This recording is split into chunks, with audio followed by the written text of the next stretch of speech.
Are you gonna crack up every time you look at me now? Need. Wow. She sent me an email Yeah. about Carson City and a vet. And so I wrote her back that my husband drives a vet all over town all the time. She said, no, I don't mean your car. I meant, who do you take the dog to?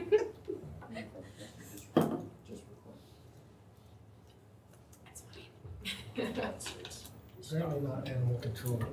I wanna know Can't pick him up. how many emails were sent to the other set anyway.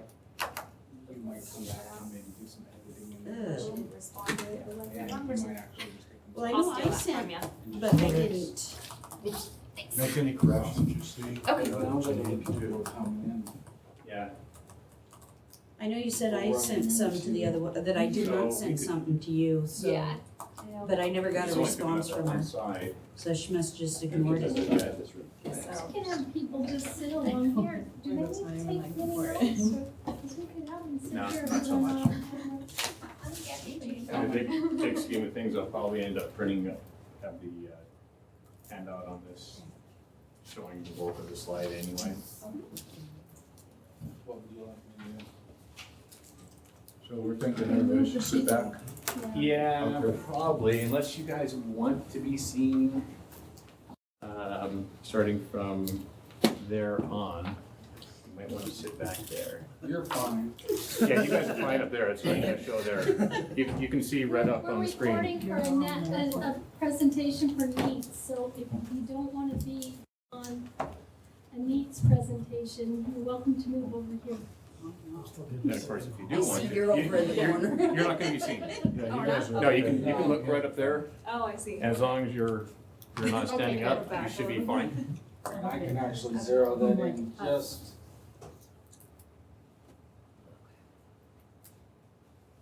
Yeah, It is like touchy. yeah, that thing's really touchy. Yeah, it is. Just grab it and sure. I don't know. on the table.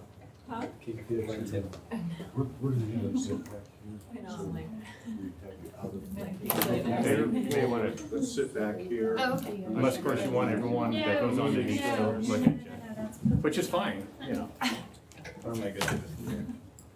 Oh, we're packing the house, it's awesome. Yeah, if you go here. I'm passing around the roster. You guys could initial your attendance as well as make any corrections to the people. Yeah, I see.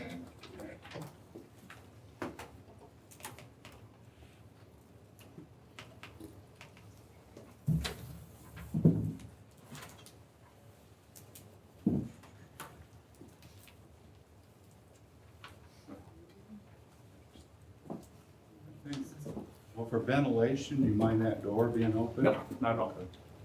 So welcome, everybody. This is a special safety committee meeting, as I may have made you aware with the invitation. This is David Gould. He's with Risk Management. He's got a presentation for us on workplace violence, active assailant. And come on in. We're seating along here, so we're out of the picture. and I'm facing the wrong way. Well, Sit right here. It's gonna be in the we got another picture. chair here.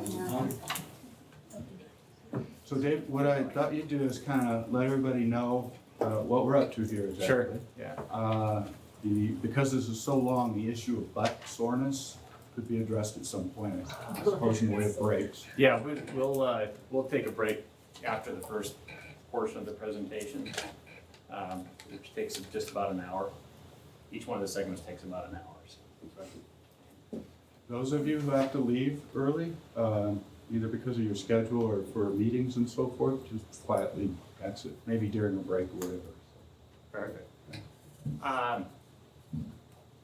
As Don said, my name's Dave Gould. I'm the safety specialist for the state over at Risk Management. No relation to Tony Gould. That's not what he did. This program was actually put together initially for Department of Administration employees. Our director said that he wanted something That was substantially less in time than what all the supervisors have to go through for workplace violence. But wanted something to include active shooter in there, because it seems to be kind of a hot topic right now.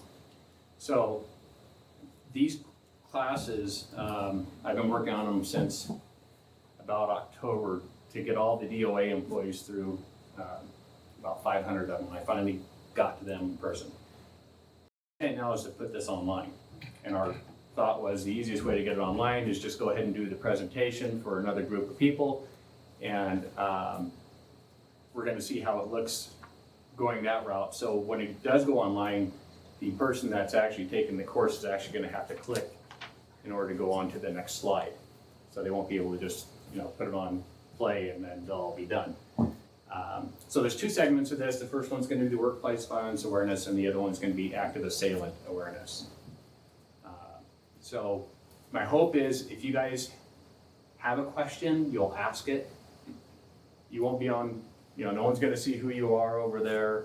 The chances of anyone recognizing your voice on NEATS is pretty unlikely, right?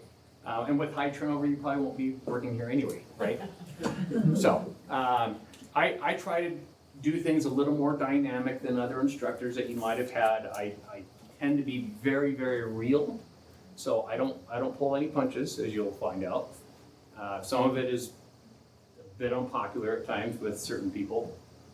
And if I don't offend everyone in the room, I apologize, I'll get to you later. Okay?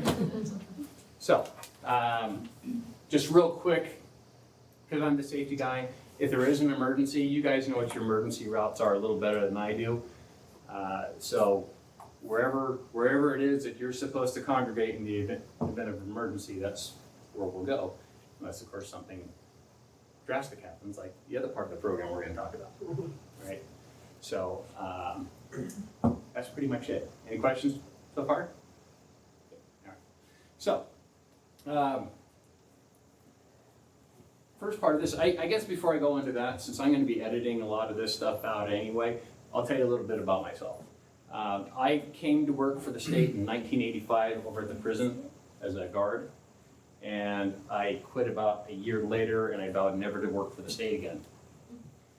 I went to work at a chemical plant, a legal chemical plant, and was involved in all facets of that manufacturing and delivery and so forth. Became the safety guy over there kind of by default. I had a 5-gallon bucket of formaldehyde and methanol spill on me. And they embalm people in 2% formaldehyde. This was 47%. So I'm pretty much good for life now. We didn't have a safety person, which was totally against the law given the hazardous chemicals that we were exposed to. So I became the guy by default, just being concerned for myself and other people.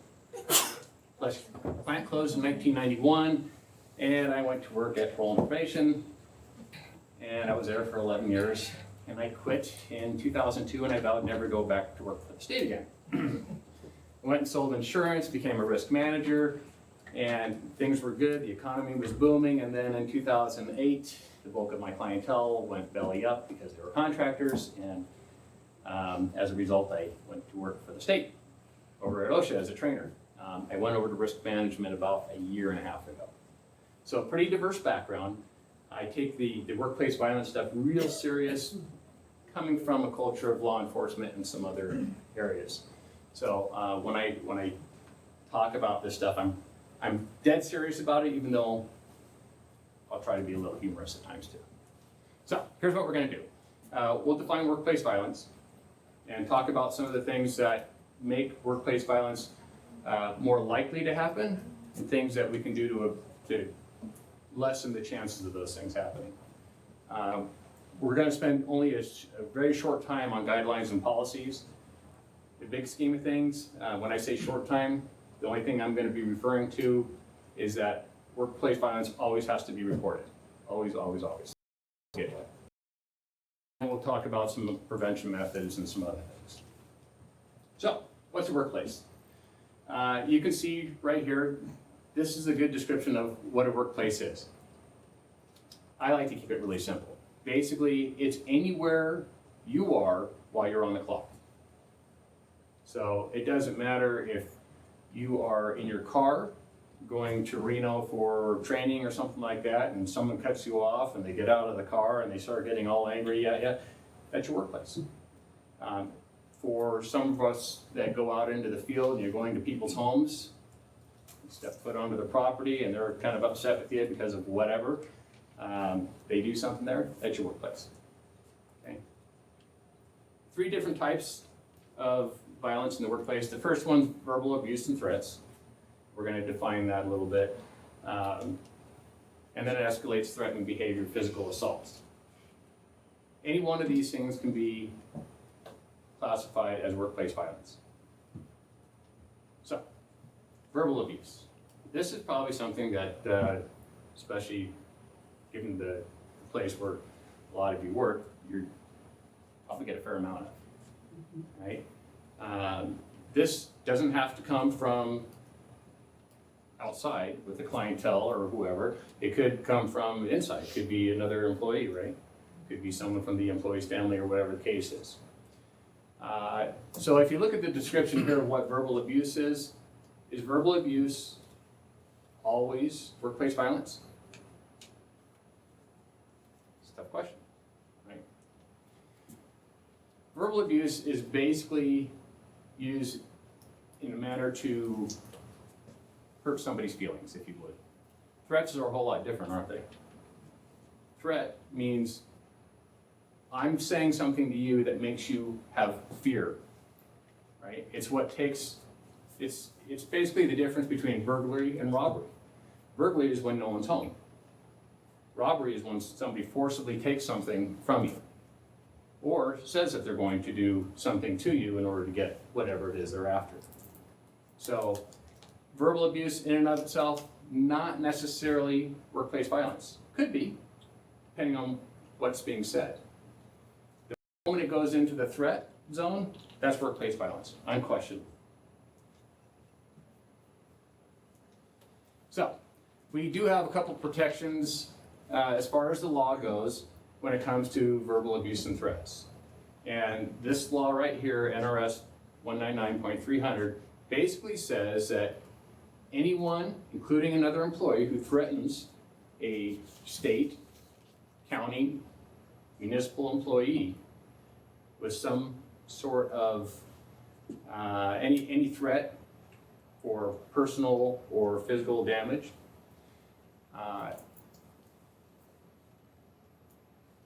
can be found guilty of a gross misdemeanor if no harm is inflicted, a felony if they actually touch the person. And obviously the felonies are going to range from, maybe something you can get probation for because I just pushed you and you didn't get hurt, all the way to, capital punishment if I killed you on purpose, right? So it's really going to depend on what's going on there. Now, the one caveat to this is, in order for this to be applicable, is that the reason that they threatened or intimidated you was to get something out of it. So if they were just angry at you and they went about their business, it's going to be a different crime. This would be, if you don't give me my check by the end of the day, this is what I'm going to do. Or if you don't change your policy, or if you don't give me my kids back. Basically, they're trying to get something back, and that's when this takes force here. So, as I put this program together, I was trying to find some things that were fairly recent and a little perplexing to me. So here we have robbers with AK-47s who go to rob a gas station. And if you look at this thing, there's a couple things that stand out. Not so much the robbers that have AK-47s, which I'll show you a picture of later. But what we have is a guy who is behind bulletproof glass. And he basically says, in order for me to do business here in Detroit, I have to be behind bulletproof glass. Now, I don't know about you, but I prefer not to work in those conditions, right? But that's kind of what Detroit has become for sure. Chicago's certainly on its way there, and some of the other big cities. And if I had my way, I would actually have you people behind bulletproof glass at the front. Every state office, as far as I'm concerned, because we're all pretty vulnerable. some much more than others. Welfare, DCFS, DMV, people generally don't show up at those locations pretty happy. Even risk management, where I'm from, we handle all the workers' comp in the state. Workers' comp people tend to get a little edgy once in a while, especially if the claim doesn't go their way. And so, we always have to be kind of on our alert. But none of these entities, not one single one, has a lot of protection in their front lobbies, if any. So hopefully it's not going to take something bad happening to get some of those things in progression, but who's to say? So I told you before that the workplace is anywhere where you happen to be while you're on the clock. Real good example here. This individual was traveling all the way from Florida to help the people in New Jersey when they lost power due to the hurricane.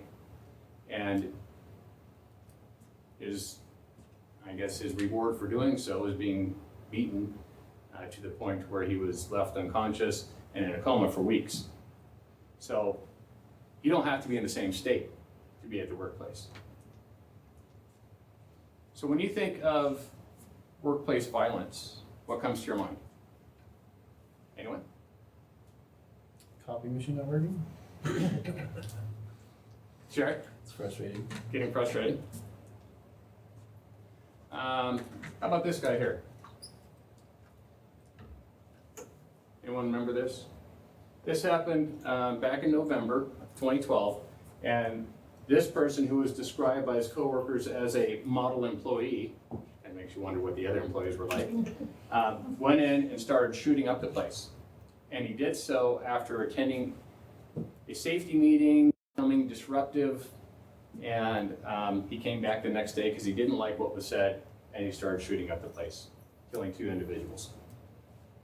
Is that kind of what you think of when I say workplace violence? How about this? Anybody remember that? What is that? Oklahoma. Yeah. Oklahoma City bombing, right? Workplace violence? Absolutely. Right? You can call the person a domestic terrorist who did it, but for all these people that were in the building and adjacent to the building, and all the kids that were being watched there, because they had a nursery and daycare for the federal government employees, absolutely workplace violence. And sometimes we forget to link these things. How about that? We all know what that is, right? Largest case of single incident workplace violence in US history. And roughly 3,000 people killed. Workplace violence, not only for the people in the buildings, in the planes, but all the people down below, all the first responders, all the first responders' families. Police and firemen are just now, within the last year, finding out just how devastating this was as far as long-term effects, because they're starting to get lung cancer and some other ill effects from all the toxins that were coming out of those buildings as they were falling down and burning up, and asbestos-laden buildings, God knows what other chemicals were in the area. So they're just now starting to get the effects of all of this stuff. And it's going to be happening for the next 20 or so years. The claims that are coming in workplace, in the workplace for these first responders is just amazing right now. So we not only had the loss of these individuals initially, but we're going to have that loss perpetuating itself for years.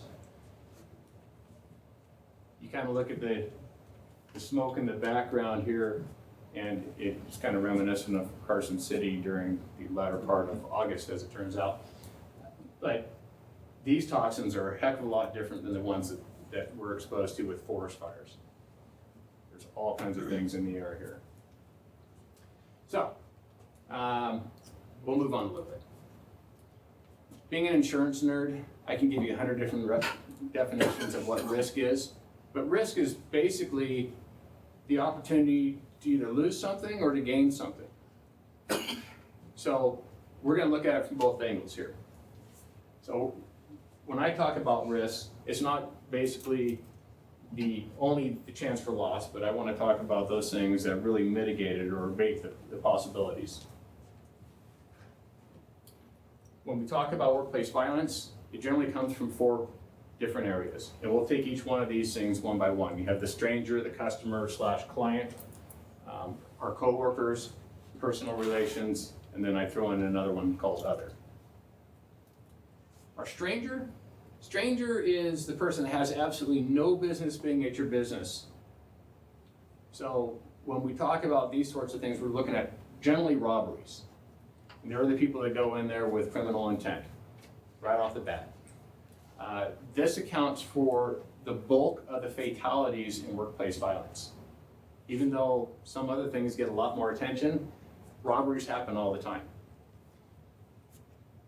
Our biggest stranger danger issue for state employees is probably going to be in the parking lot. If a person comes up to you in the parking lot who you don't know and doesn't have any business being there, chances are, if they have no intent, that's where the trouble is going to be. So this is where I start going into the awareness sorts of things.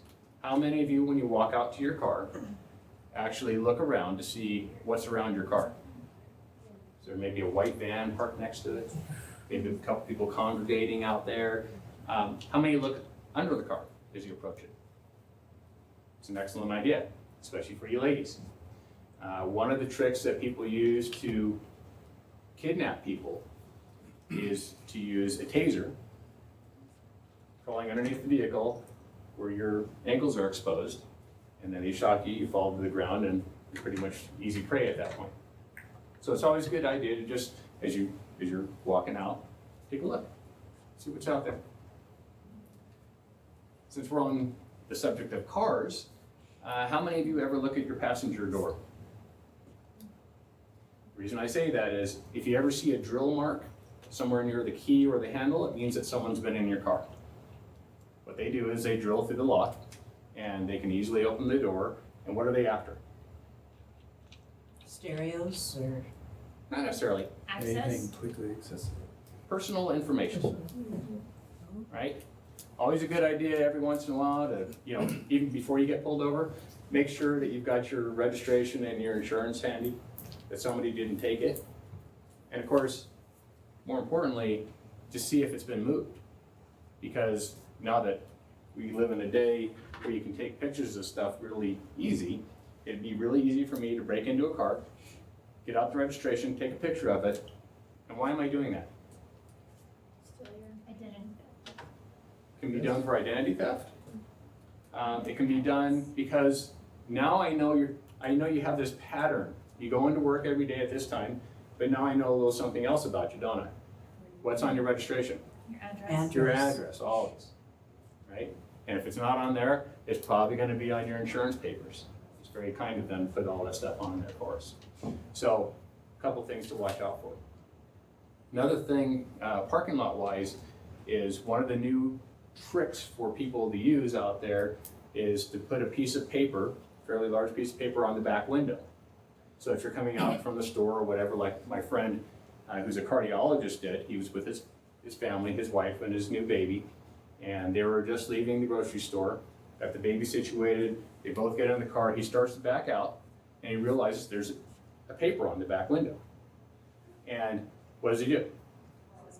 Stops, puts it in park, gets out to take the piece of paper off, and he's immediately attacked. Person grabs him around the neck, broke his trachea. His wife gets out to help him, at which time the assailant's wife jumped on her. And luckily, there were 3 people that got involved, and they put these guys on the ground until the police came. And the motive for the crime was what? Still in the car. Yeah, what was in the car? Yeah, that was their intent. They're going after the baby.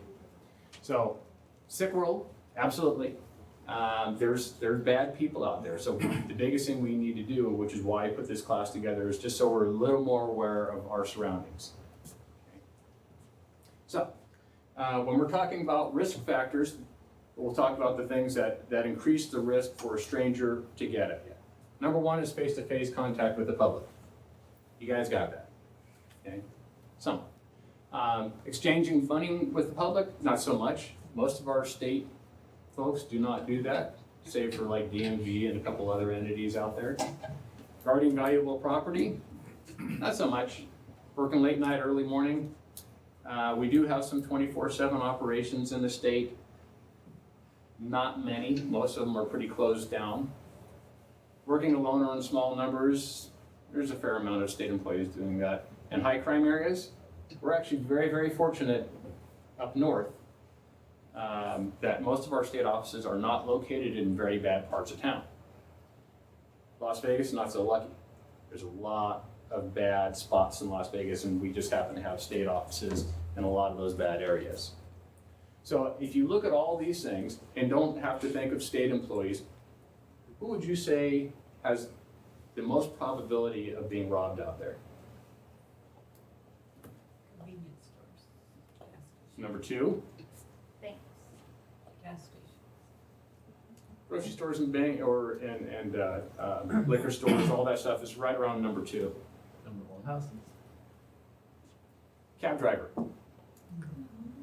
right? They're doing all these things, face-to-face contact, exchange of money. Well, guarding valuable property is their money. They work all kinds of hours. They work in all kinds of neighborhoods, right? And they're always by themselves. They're right for the picking. So very, very dangerous job. Luckily, we don't have that. What we do have, I'll get into in a little bit, is, well, the risk factors for the stranger danger, as for them, state employees, especially a couple of groups which I'll talk about, are especially at risk for other types of violence. So when we're looking at addressing stranger risks, basically what we want to do is take away those things that make it more risky. So if we can get more people to work together, at least 2 at a time. I never like to see people walking out to the vehicles, especially ladies, during the evening hours or early morning hours when it's dark by themselves.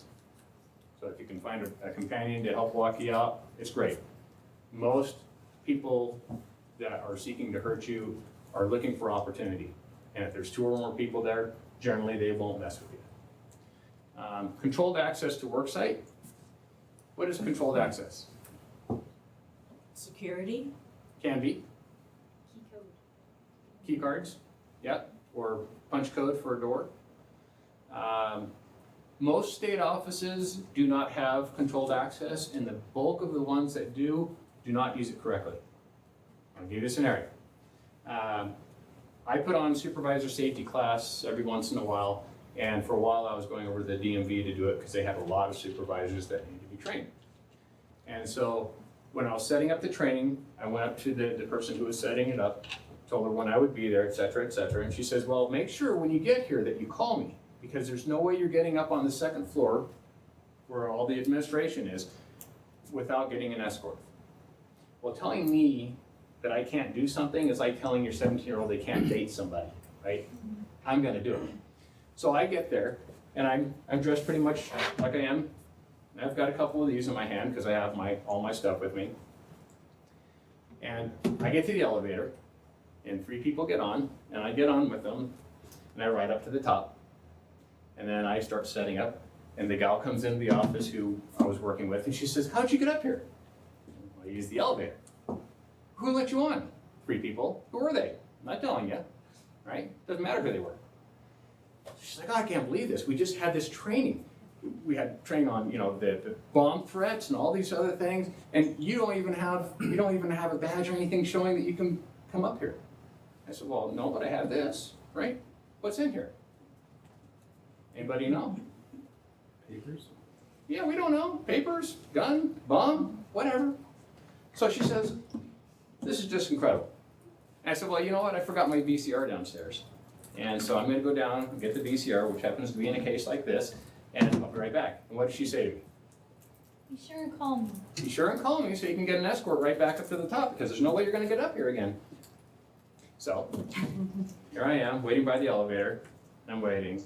It's like 5 minutes go by, and I'm thinking, how can nobody be going up and down? It's 10 after 8. These are state employees. Somebody has to arrive late, right? Yeah. Sure enough, somebody arrives late. and she starts heading for the stairwell. And I said, hey, how do I get in the elevator? Oh, you gotta call upstairs and you gotta get, somebody to take you up. I said, well, I was just up there. I'm putting on this training class, I'm kind of running late. Can you let me in? What did she do? Sure. Absolutely. You look like a nice guy. Right? So I ride up to the top and I get up there and same thing. Oh my God, who let you in? Well, they had training on this, but the training was ineffective because nobody took it serious. So I said, you need to retrain. And I'm gonna be back in 3 weeks and I'll go through the same scenario to see if I can get back up here. She says, well, there's no way. Absolutely not. It's not gonna happen. So I show up, same thing, dressed pretty nice, which by the way, you will rarely ever see me like this.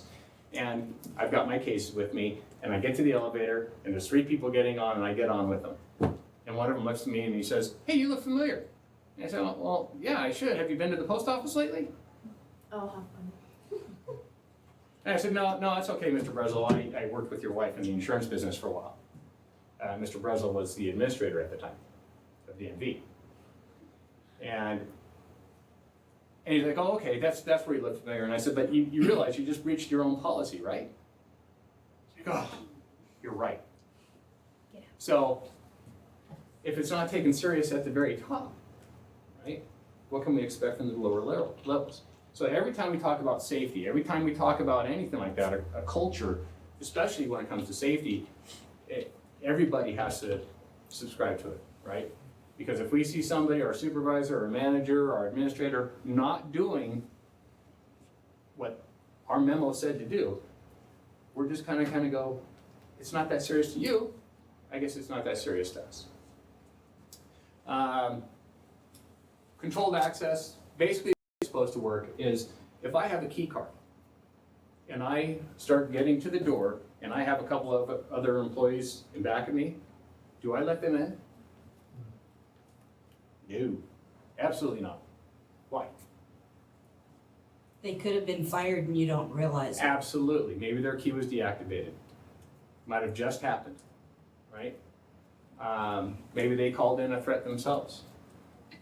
The other thing is a lot of these controlled access, especially the key cards, they track who comes and goes. So if there is an emergency and I just let 2 people in, and when we all start meeting outside, and the guy who has all the data says, well, I showed 58 people going in this morning, and we have 58 people here now, we're copacetic. Well, if I let 10 other people into that building and I'm missing 10 people now because I thought it was okay, that's controlled access. So if you ever have the opportunity to get controlled access, make sure you use it appropriately. The question always comes up, well, what if I got the guy that I've worked with all, heck, I'm a supervisor, I would know if he was fired. Or I got the guy that's carrying boxes, he's not gonna be able to open the door themselves. You know what, it doesn't matter. It just doesn't matter.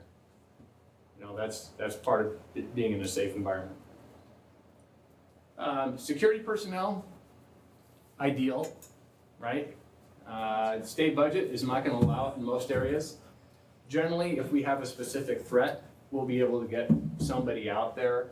But other than that, we've got Capitol Police at our primary locations, the Capitol and so forth, but the rest of us, for most locations, we're not gonna have security there.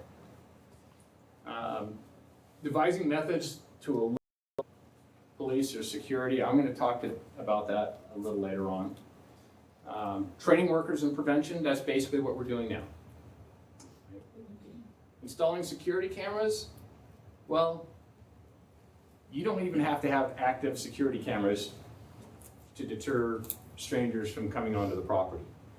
We used to have a whole lot of burglaries happening over at the Department of Forestry in Las Vegas, really tough neighborhood. And what we found is that we had a bunch of lights sitting over at purchasing that nobody was using, the big tall outdoor lights, and a whole bunch of fake security cameras. So we put them up last year.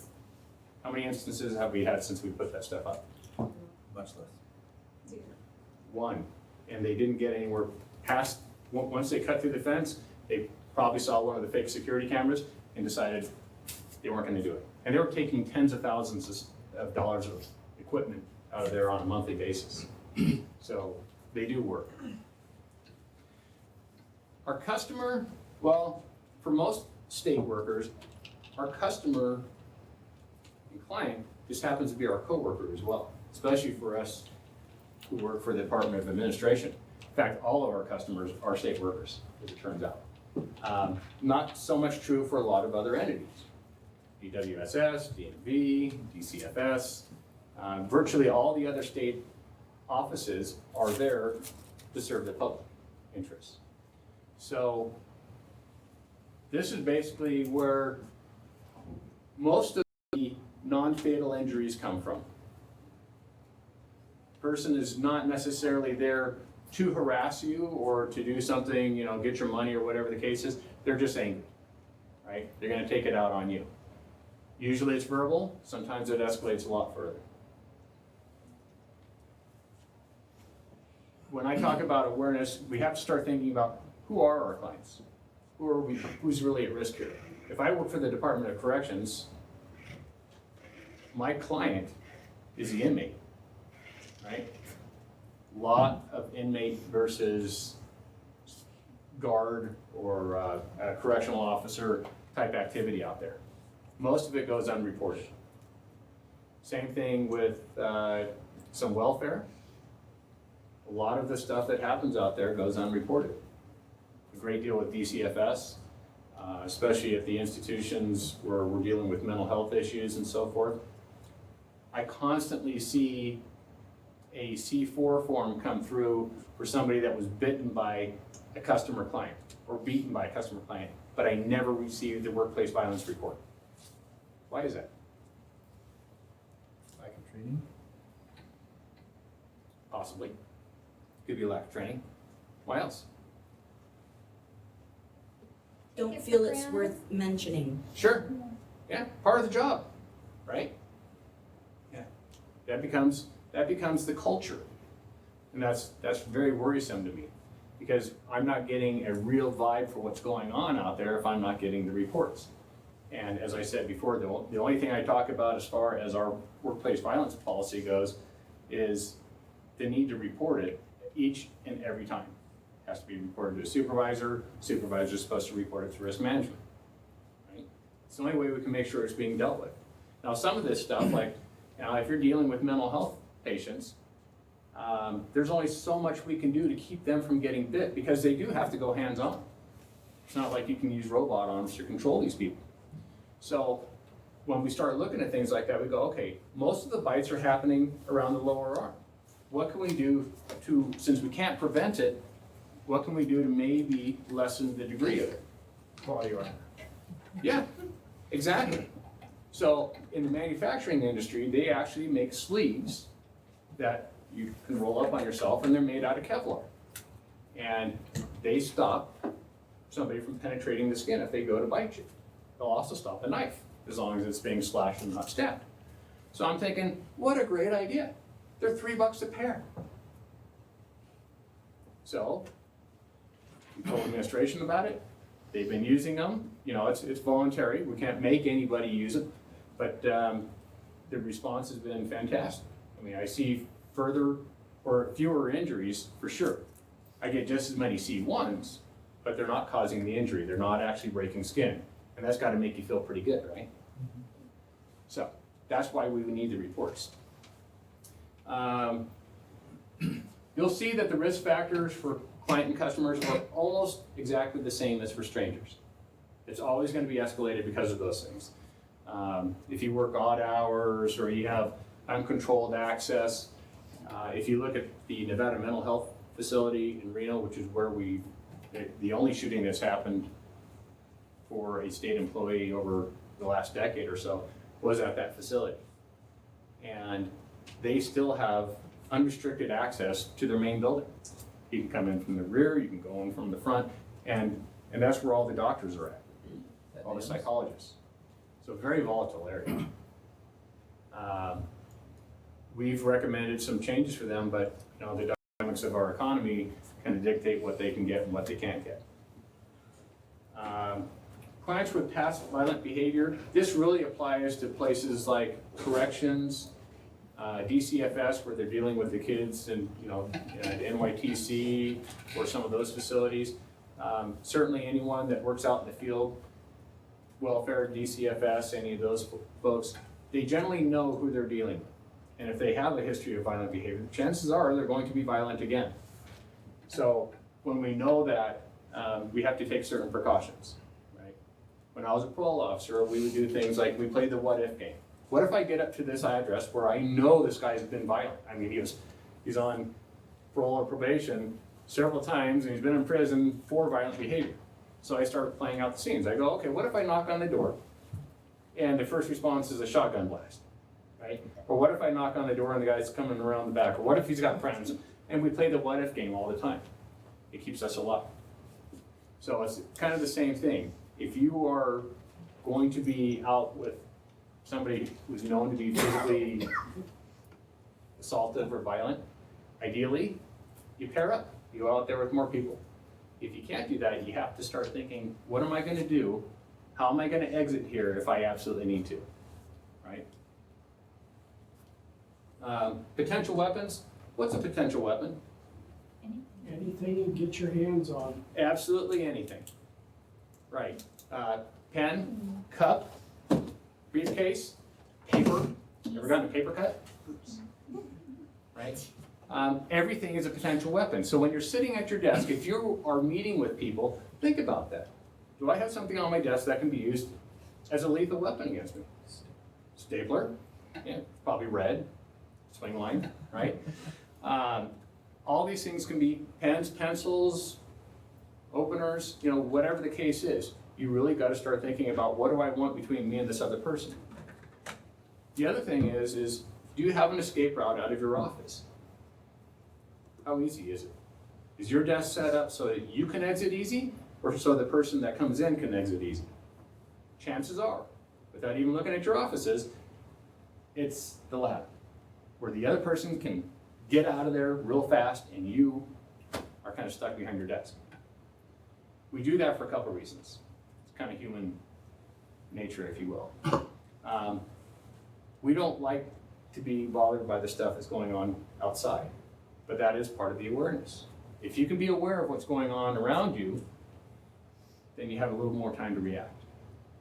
Right? Even if it's only a couple precious seconds, it might be enough time to close the door and lock it before somebody gets in there. But if you have restricted access between you and the door and you have to go around this way, or even worse, the person comes through the door and you're just sitting there with nowhere to go. So think about that when you're setting up your offices. We talked about controlled access. Quick methods to alert security.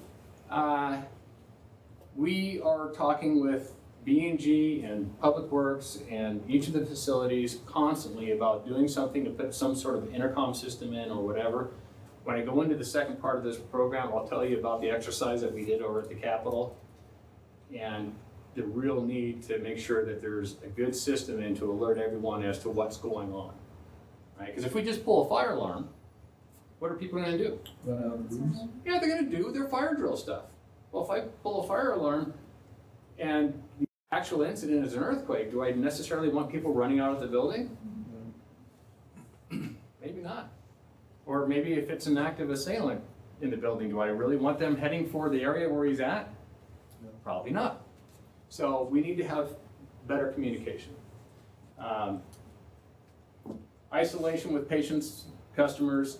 I used to work, like I said, in the insurance industry, and every once in a while I'd go into a business where they had to deal with customers one-on-one when they got angry. And one of them said, well, what we do is we lock them in a room together, the two of them. So if something erupts, it's isolated. It stays in the office.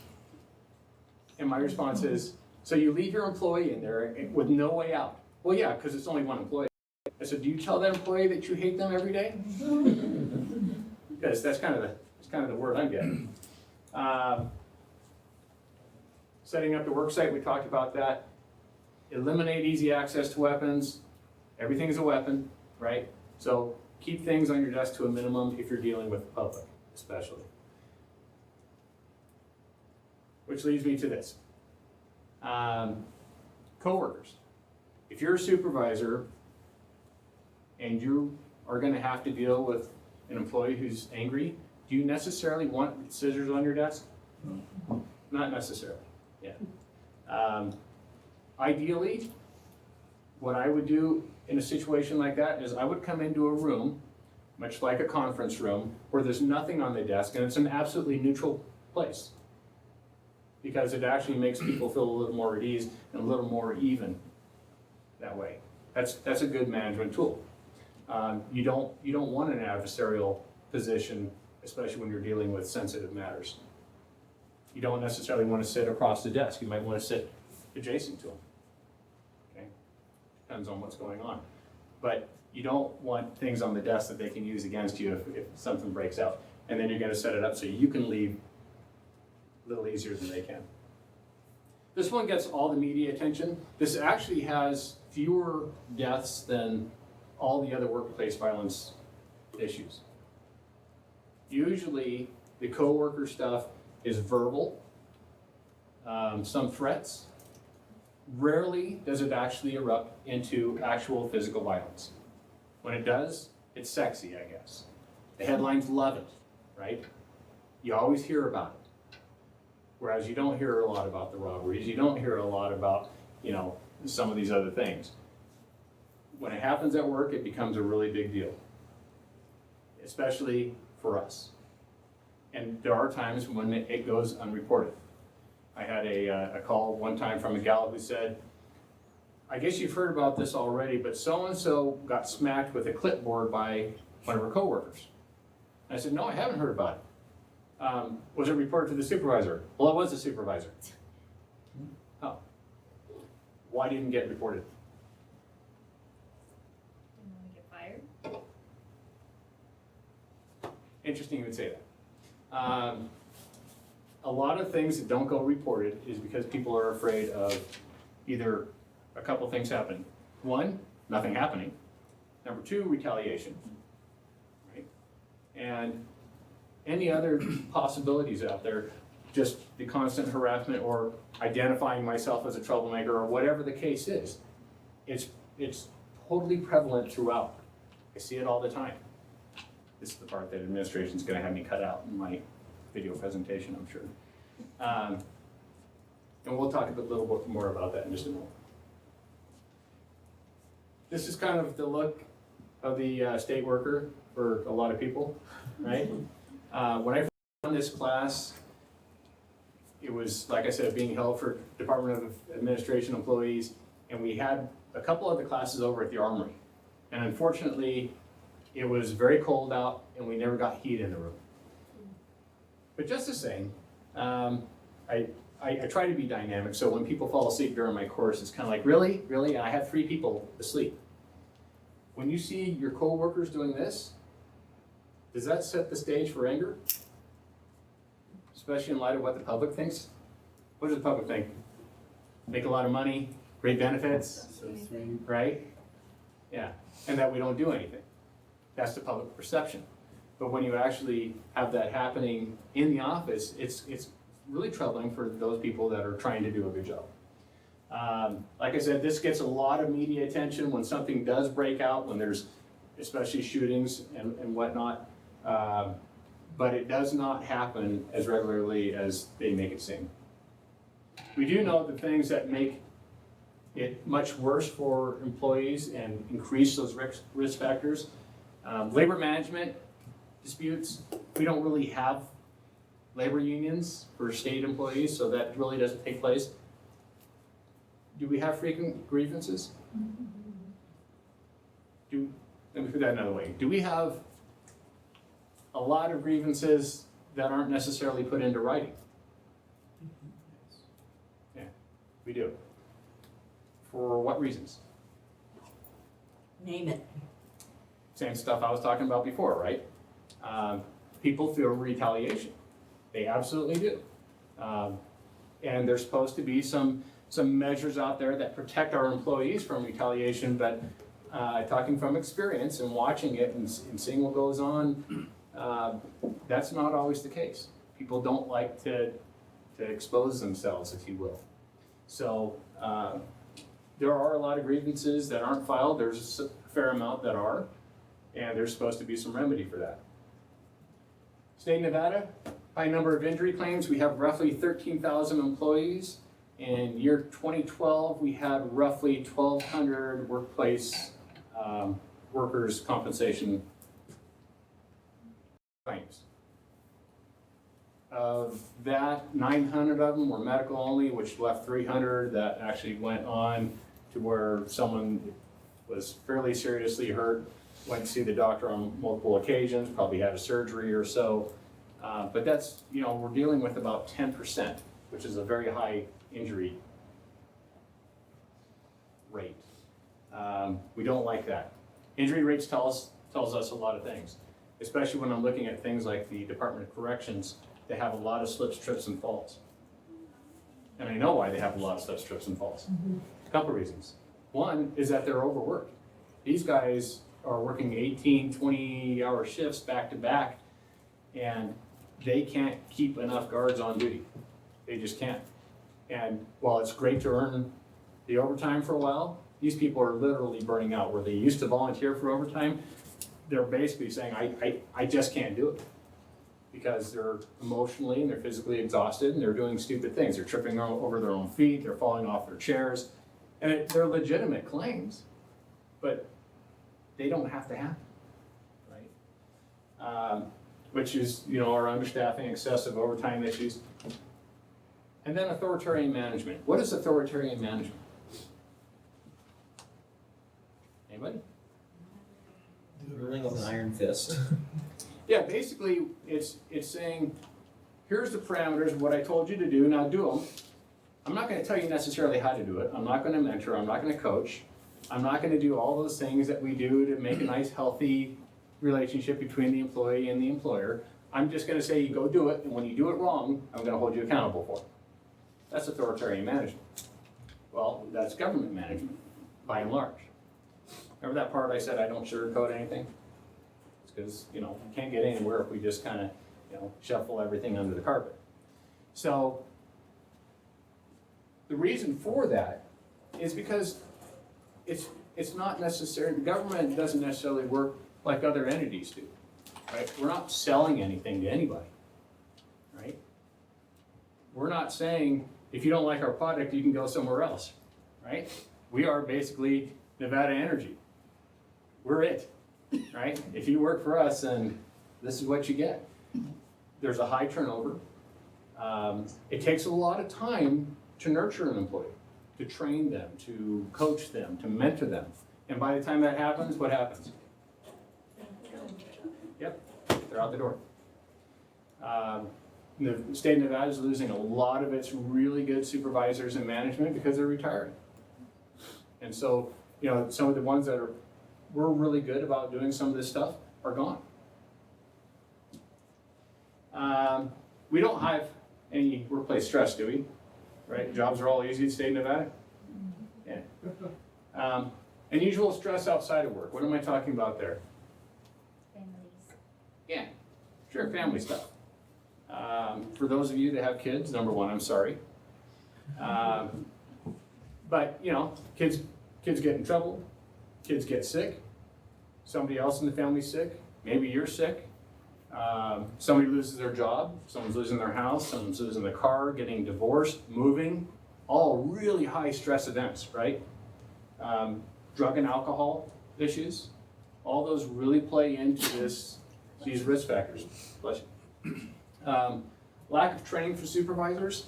State of Nevada has training, but most of it really is not hands-on, right? There's not a great deal of training for supervisors or managers. So hopefully, we can start integrating more training so we can get people more involved and really into some of this stuff. State of Nevada has a lot of protocols for disciplinary action. The trick is to use them and use them fairly each and every time, which means everyone gets treated the same, right? Does it happen? No, of course not. These are the things that you can do to lower, right? And this is what we're trying to get through to administrators, and we're trying to get it through to managers and so forth. if you treat everybody the same, the workplace is actually a great deal more efficient. You don't have the grievances. You don't have some of these issues that perplex people as workers. People that you know have a history of violent behavior, you have to deal with that stuff immediately. I tell a story about when I worked at parole and probation.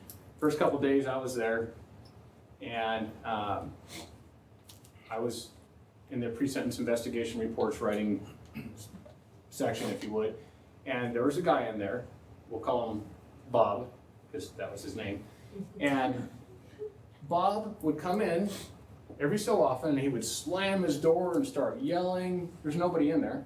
Pictures flying off the walls, and just totally disruptive. And someone said, well, he was a Vietnam vet, and he's just not quite right. And so I said, look, he's being really disruptive. I think the guy's going to fly off the handle one of these days. You guys should do something about it, right? And what did they say? Always been It's just Bob being Bob.